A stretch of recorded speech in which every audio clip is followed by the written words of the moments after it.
When I asked why he unilaterally made a family card for his in-laws, Robert laughed and said, "Because they're my family, of course they should have a family card, right? Got a problem with that? If you knew who took you in when you were all alone, you wouldn't be able to say such things, would you?" I was taken aback by his arrogant tone, which I had never heard before. Was Robert always this kind of person? "If you're grateful, you should do more for my family. Then I'll acknowledge you as part of the family. Until then, it's like you're on a provisional license." I had never heard of such a thing as a provisional phase in marriage. Robert pressed further, seeing me silent. "In other words, you're not yet a formal member of the family. If you don't like it, you can leave any time, okay? For now, our family is just the 5 of us. Useless parasites, out." Understood. After I immediately canceled all our joint credit cards and moved out. My name is Emily Wilder. 27 years old. I'm a freelance illustrator. I used to work as a designer for a major advertising agency, but I went independent 2 years ago when I got married, and now I work from home. My parents died in an accident when I was young.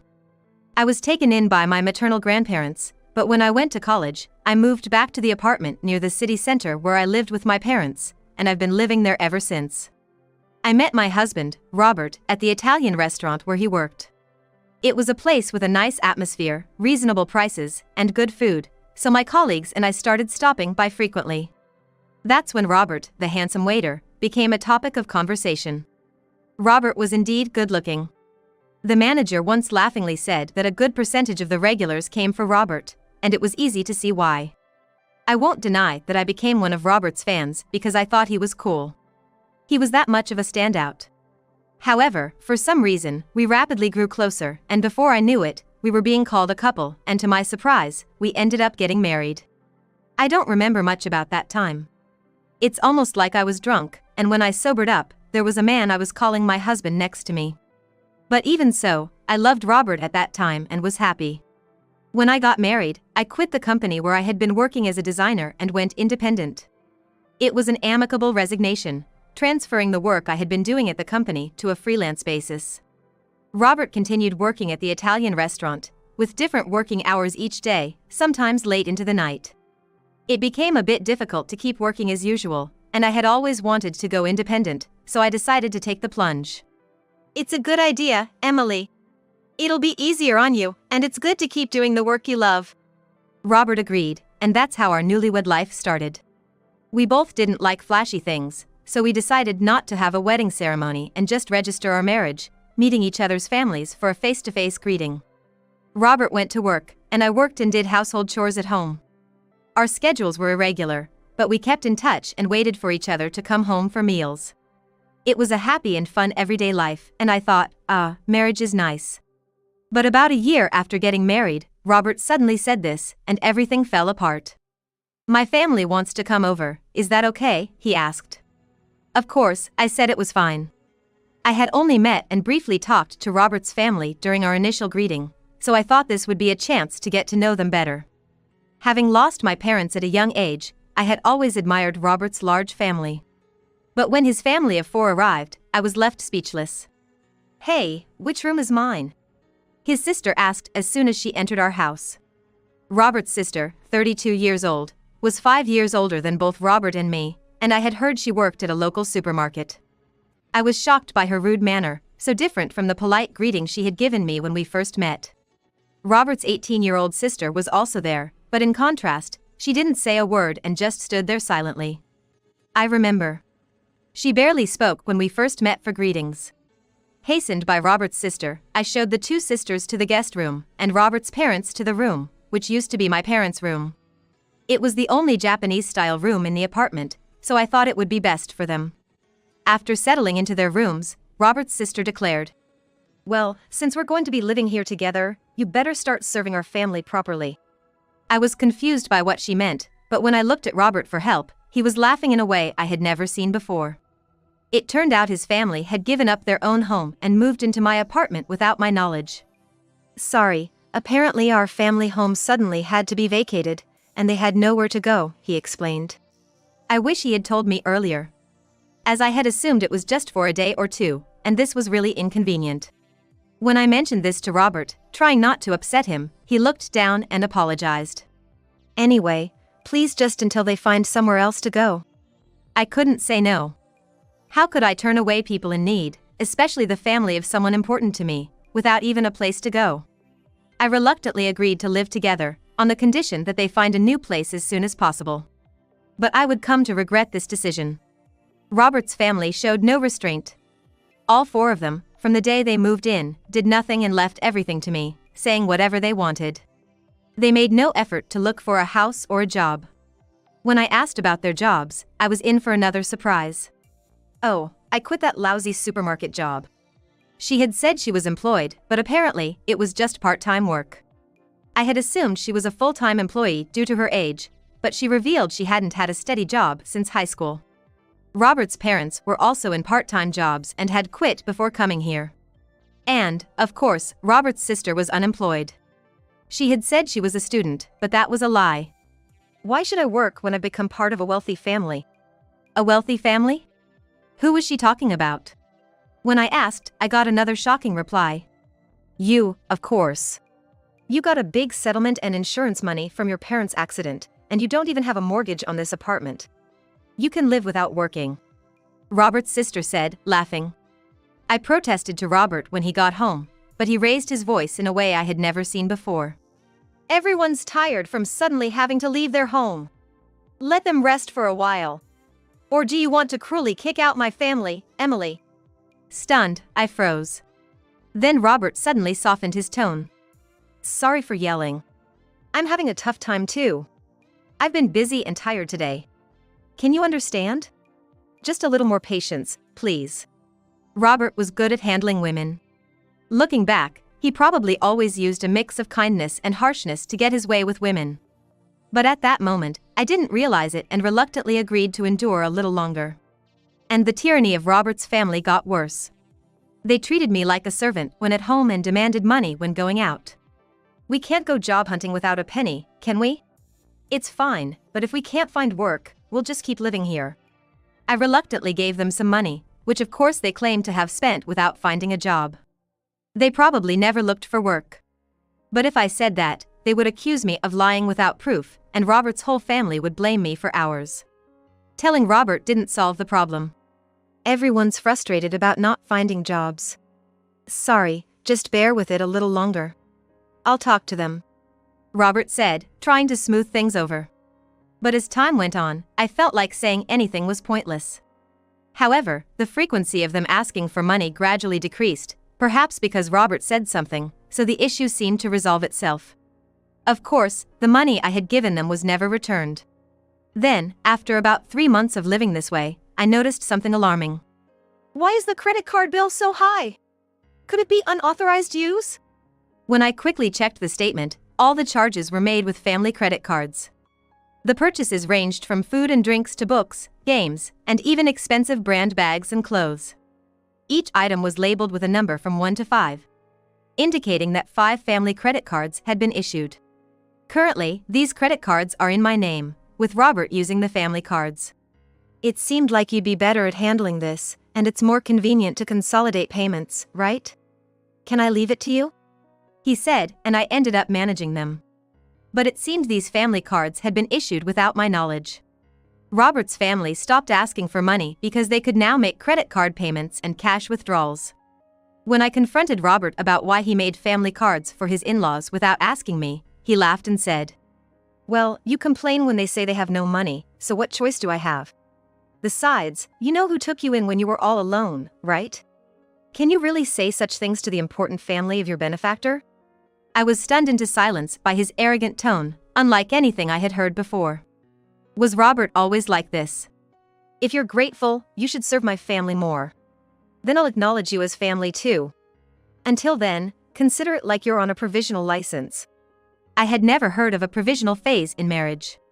Noticing my silence, Robert pressed further. This means you're not yet an official family member. If you don't like it, you can leave any time, you know? Right now, it's just the 5 of us in our family. Useless parasites, get out. That's when I realized Robert's true nature. I felt as if all the blood had drained from my body, shocked. I considered divorcing Robert. In fact, I began to wonder why I married Robert in the first place. Initially, I just thought he was a handsome guy. Like the other girls, I was just excited about him being handsome, without any particular intent. Then one time, when I left to go to the restroom, Robert approached me. "You seem different from other people, Emily." "Huh? I don't know how to put it, mystical?" "Sorry, it's not something I should say to a customer." I was taken aback. That continued, and I gradually started to notice Robert. Maybe that was his strategy to make me like him. Thinking about it calmly, it started to make sense. I remember, when Robert came to our table for small talk, a colleague jokingly said I was a wealthy heiress living alone in a condo. It was right after that he started talking to me. Probably, he was after my wealth and this condo. Robert wasn't really my type. To put it nicely, he was modern. To put it bluntly, he seemed somewhat frivolous. I liked mature men who could talk quietly and seriously, but I ended up falling for Robert. I always found that strange. Robert was the so-called handsome guy. It must have been easy for him to charm a woman, especially someone like me, not used to men and newly into the workforce. I fell for his tactics and ended up marrying him.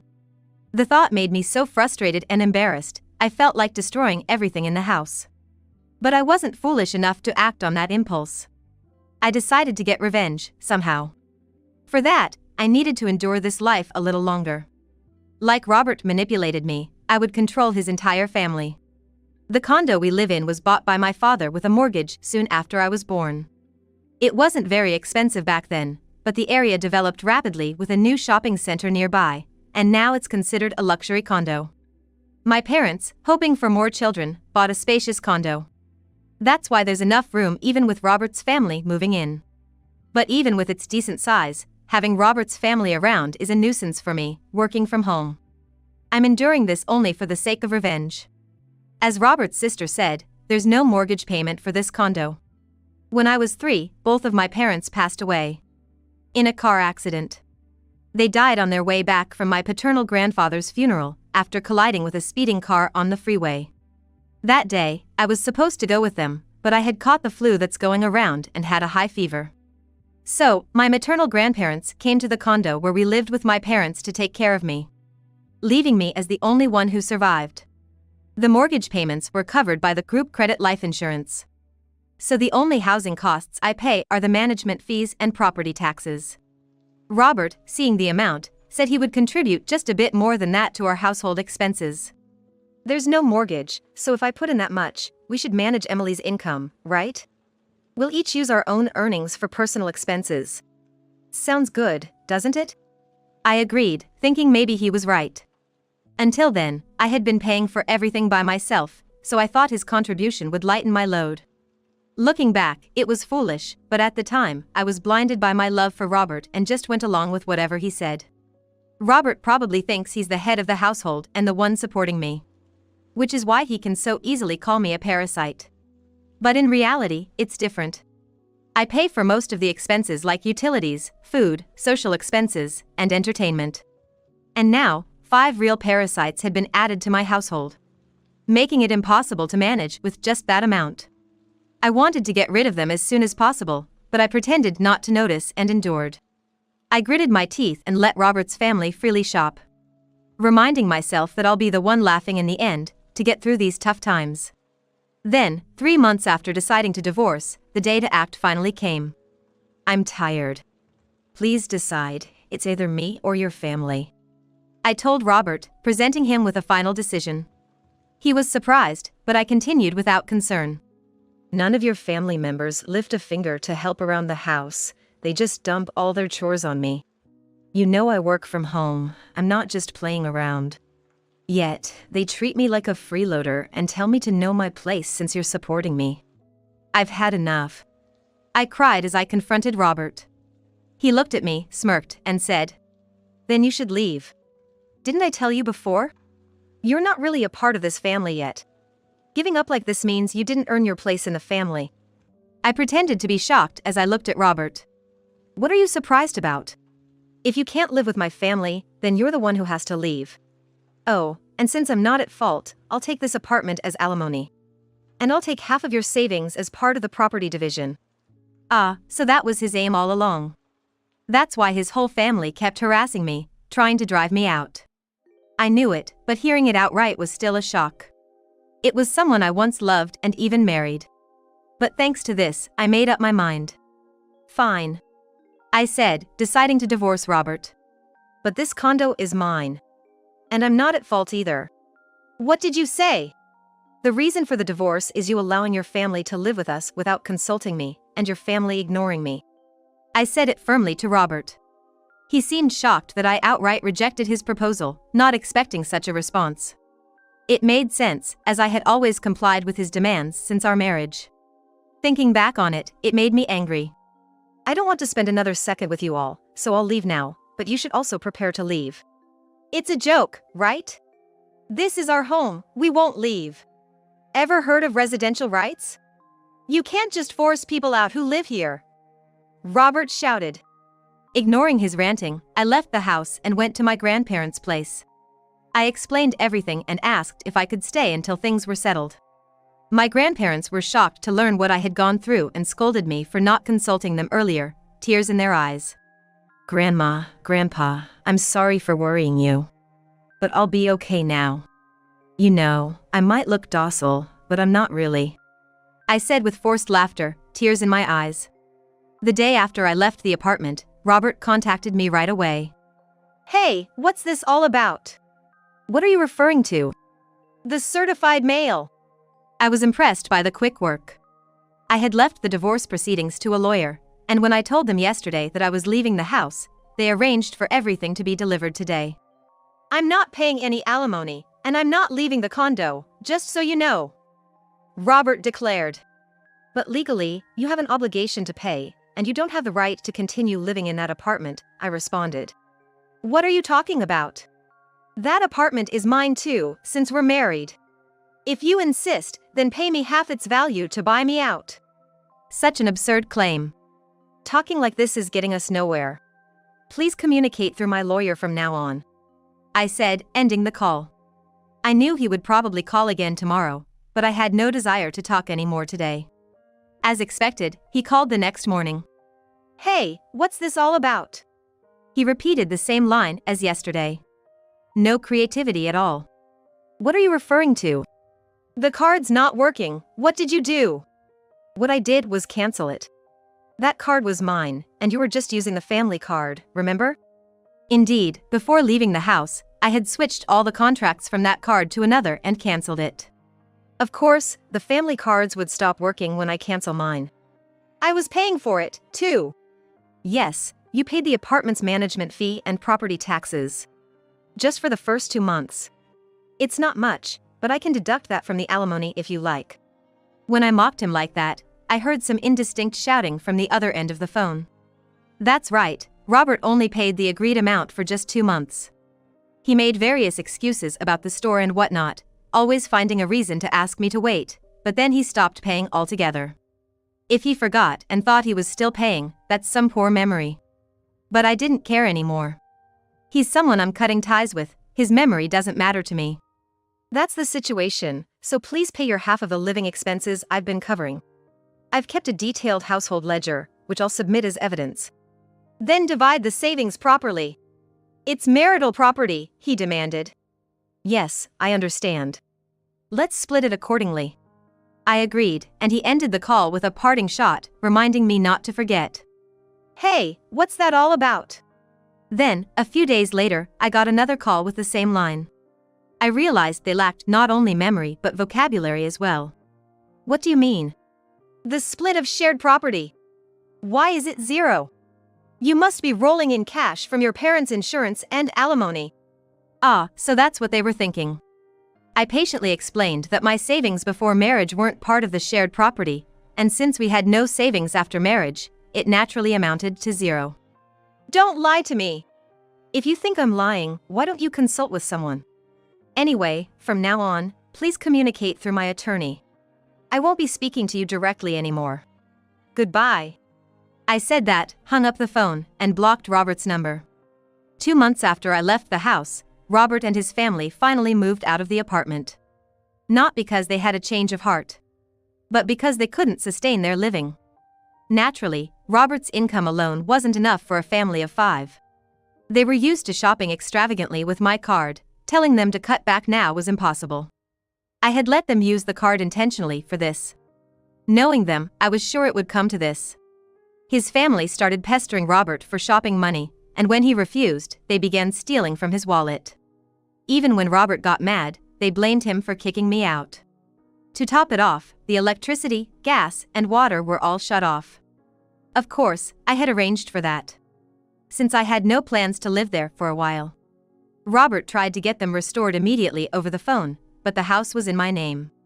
No one else could get them reconnected if the owner had them stopped. During the hot summer and early fall, his family couldn't bear the extreme heat and eventually left the condo. Where they went, I neither know nor care.